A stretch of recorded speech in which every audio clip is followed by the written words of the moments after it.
Happy New Year to all of you. It is hard to believe that 2024 is already here. And wow, it kicked off with a bang. So many things happening in DKG that it will be hard to talk about everything. Right, Nita? Absolutely, Debbie. If you haven't visited the DKG website recently, you might want to log in and check out the new additions. The Leadership Discovery Center is up and running, and we are adding new resources constantly, so check it out. And the Avenue M report is still available, although it was time for the homepage rotator feature to transition off. The document video and the video are now housed under the Publications Documents tab. Use the drop-down menu and you'll see it. We would love to hear what your chapter feels is most critical for the future of DKG and what plans you have to grow membership and engage our members. And don't forget that registration is open for convention. I hope you are planning to join us in July in National Harbor, Maryland for the 2024 International Convention. Not only will we have fun and build new friendships, but your vote is needed as we act on proposed amendments to our governing documents. Current plans will allow us to move forward with action effectively and efficiently, so maybe there will be more time than usual for all the fun. Woohoo! Remember, Reagan International Airport is the closest airport to the hotel because National Harbor is right across the river from D.C. On the DKG website, you can reserve your room, register for convention, and see all the details about all the events planned for that week. One price will provide it all: events, meals, speakers, everything. Except, of course, the DKG IAF event that is a fundraiser for the foundation. But you won't want to miss that. Bobbing the Keys Dueling Piano Bar is a must-see. And if you are going to convention, don't forget to fill out a form to volunteer, sing in the chorus, or even serve on a convention committee. Speaking of committees, the applications to serve on an international committee, jury, or the editorial board are posted and ready for you to submit by March 1st to be appointed for the 2024-2026 biennium. Let's circle back to D.C. area for a moment. The U.S. Forum members are invited to register for the National Legislative Seminar March 10th through the 13th. Act now to get the conference rate at the hotel because the block closes February 6th. You should find additional information attached to the email that provided you with this video link. Oh my, and I can't believe that February is right around the corner. Speaking of February, we are kicking off the month with some changes too, aren't we? You may have noticed a posting for the hiring of the membership director. Those applications are in and will be reviewed by a subcommittee of the administrative board. The finalists will then be interviewed by the full administrative board on the 8th and 9th of February. We hope to bring the new employee into our staff by March. Debbie, members may be wondering why the administrative board is doing hiring.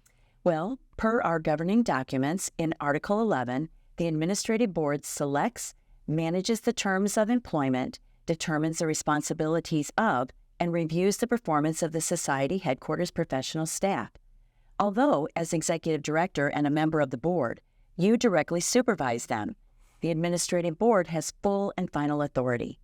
And we also have another director position opening up soon. Do you want to address that one, or shall I? Well, Debbie, yes, my husband and I are ready to enjoy some quality time together, so I am retiring at the end of August. She already knew that. As a result, this process will be repeated to hire a new employee from my position as well. Both of these positions are open to members and non-members alike. We are just looking for the best candidate to fill each role.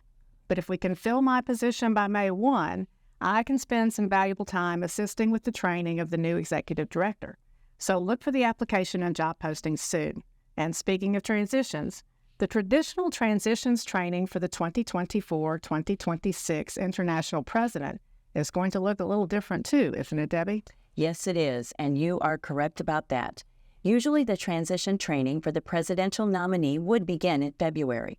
However, with careful consideration of the number of candidates expected to be nominated for the position of International President, and the future needs of the Society, the board has approved for the transitions training to take place immediately after the 2024-2026 International President is elected.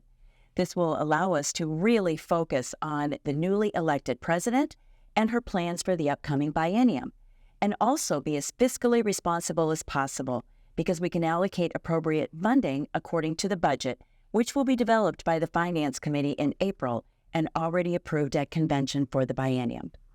Our most critical challenge was the appointment of committee chairs, as they need to know they are expected to be in Austin in mid-August, which is only a few weeks after the convention. So I will work closely with the known nominees to determine a list of chairs and will name them in May on behalf of the nominees. Wow, lots of transitions going on. Please know that Debbie and I will be working very closely with staff and board members to ensure every one of these transitions happens smoothly.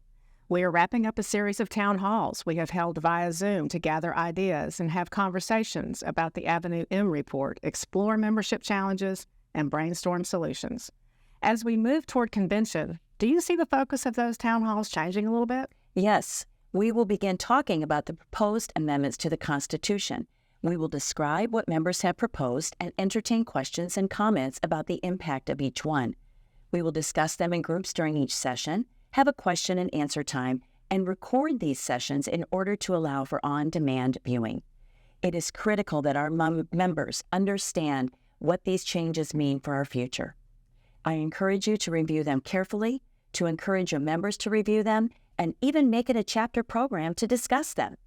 The full document, including all proposals, will be available in the March issue of the DKG News.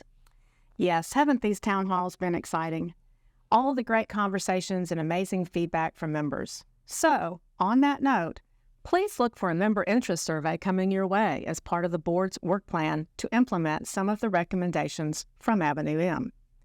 We are looking for feedback regarding your interest areas for interest groups, focus groups, mastermind groups, and other ways to network and connect with each member in meaningful ways. The survey link has been sent to state organization presidents as a method for distribution, but it is for every member to complete. We want feedback from everyone, so if you do not receive the link from your state organization president, please request that she send it to you for you and all of your chapter members to complete. You will be asked to indicate your state organization affiliation so that we can send state organization-specific information back to each president for use at the local level. This is so exciting, isn't it, Debbie? Yes, it is. To hear from so many members, it certainly is.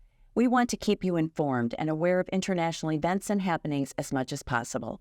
So we are sharing information in a variety of ways: the DKG News, the DKG website, social media, the Collegial Exchange, videos, podcasts, blogs, town halls, and Zoom sessions. We have so much to tell you, so keep an eye open and an ear to the ground, and help us by sharing it with all your members.